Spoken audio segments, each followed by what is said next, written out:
শীতের সময় বাজারে ফ্রেশ টমেটো পাওয়া যায়। আর এই ফ্রেশ টমেটো দিয়ে এভাবে চিকেন রান্না করলে খেতে যে কী পরিমাণ টেস্ট হয়, বেশিরভাগ সময়ই এভাবে চিকেনটা রান্না করা হয়, পরিবারের সবাই অনেক পছন্দ করে। আসসালামু আলাইকুম, কেমন আছেন সবাই? আজকে আপনাদের সাথে শেয়ার করব সবচাইতে বেশি মজার একটা চিকেনের রেসিপি। তার জন্য চুলায় একটা প্যানে আধা কাপ পরিমাণ তেল খুব ভালোভাবে গরম করে এখন এর মধ্যে দিয়ে দেব আগে থেকে ধুয়ে কেটে পরিষ্কার করে রাখা চিকেন।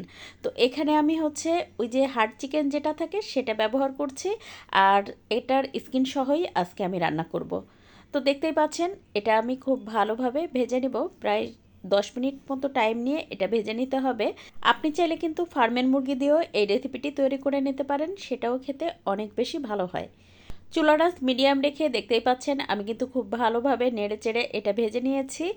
এখন এর মধ্যে দিয়ে দেব 5-6টা টমেটো কেটে।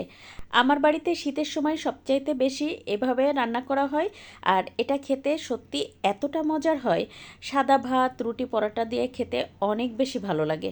এবার মাংসের সাথে টমেটোটা খুব ভালোভাবে ভেজে নেব, আর ভাজতে ভাজতে একটা সময় দেখবেন টমেটোর স্কিনটা উঠে আসছে আর টমেটো নরম হয়ে গেছে। তো আমি বেশ কিছুক্ষণ এটা ভেজে নেওয়ার পরে দেখতেই পাচ্ছেন এই তো টমেটোর স্কিনটা উঠে আসছে, আর এখন কিন্তু আমি একটা একটা করে টমেটোর স্কিন ফেলে দেব।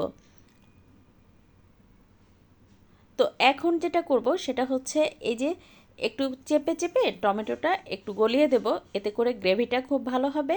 এই পর্যায়ে দিয়ে দেব স্বাদমতো লবণ, তার সাথে দিয়ে দেব 1 চা চামচ পরিমাণ ধনে গুঁড়া, 1 চা চামচ পরিমাণ শুকনো মরিচের গুঁড়া, তার সাথে দিয়ে দেব 2 টেবিল চামচ পরিমাণ আদা রসুন আর জিরা বাটা, সেই সাথে দিয়ে দেব 1/4 কাপ পরিমাণ টক দই, আর দিয়ে দেব আধা চা চামচ পরিমাণ গরম মশলা গুঁড়া।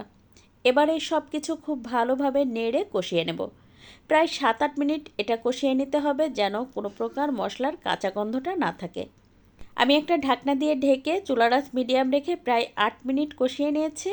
এর মধ্যে আমি 2-3 বার নেড়েও দিয়েছিলাম যেন নিচে লেগে না যায়। আর দেখতেই পাচ্ছেন আমার কিন্তু 8 মিনিট কষিয়ে নেওয়ার পরে খুব ভালোভাবে কিন্তু মাংসটা কষানো হয়ে গেছে, আর ঝোলটাও অনেকটা কমে গেছে। এই পর্যায়ে দিয়ে দেব 1 কাপ পরিমাণ গরম পানি, তারপর নেড়ে একটু সমান করে দিয়ে ঢাকনা দিয়ে ঢেকে অপেক্ষা করব প্রায় 30 মিনিট মতো। এটা যেহেতু হার্ড চিকেন তাই সিদ্ধ হতে একটু সময় লাগবে। আপনি যদি ফার্মের মুরগি দিয়ে করেন তাহলে কিন্তু এতটা সময় লাগবে না। তো এবার এর মধ্যে দিয়ে দেব 5-6টা কাঁচামরিচ, তারপর ঢাকনা দিয়ে ঢেকে আরও 7-8 মিনিট রান্না করে নেব। প্রায় 8 মিনিট পরে ঢাকনাটা খুলে একটু নেড়ে দেব, আর মাংসটা কিন্তু আমার পুরোপুরি রান্না হয়ে গেছে আর সিদ্ধও হয়ে গেছে।